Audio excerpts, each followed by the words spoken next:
Una sa lahat, nais naming ipabatid ang aming pakikiramay at pakikiisa sa lahat ng pamilyang naapektuhan ng lindol sa Mindanao. Sa panahon ng sakuna, napakahalaga ng kuryente para sa mga ospital na nangangalaga ng mga pasyente, sa mga evacuation centers at sa mga serbisyong pang-emergency na tumutugon sa pangangailangan ng ating mga kababayan. Ito po yung mga tinatawag natin na critical infrastructures.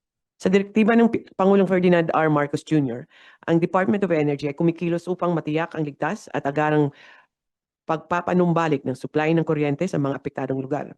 Kasabay nito, mahigpit din nating minomonitor ang fuel supply chain upang matiyak na sapat ang supply ng produktong petrolyo at nananatiling operational ang ating mga facilities at retail stations. Mula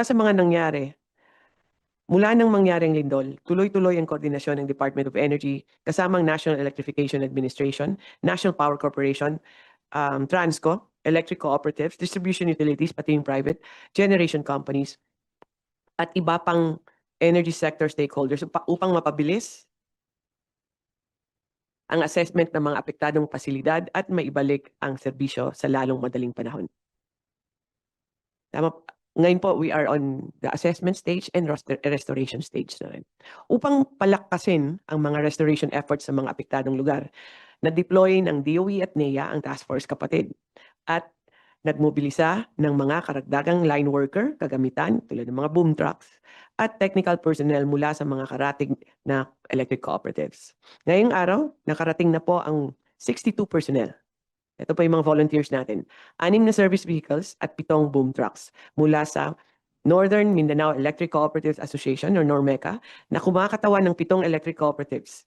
Nagpadala rin ng karagdagang responders, service vehicles at boom trucks ang Davao del Sur Electric Cooperative or DASURECO at Cotabato Electric Cooperative Incorporated, Pipalma, Cotelco Pipalma upang makatulong sa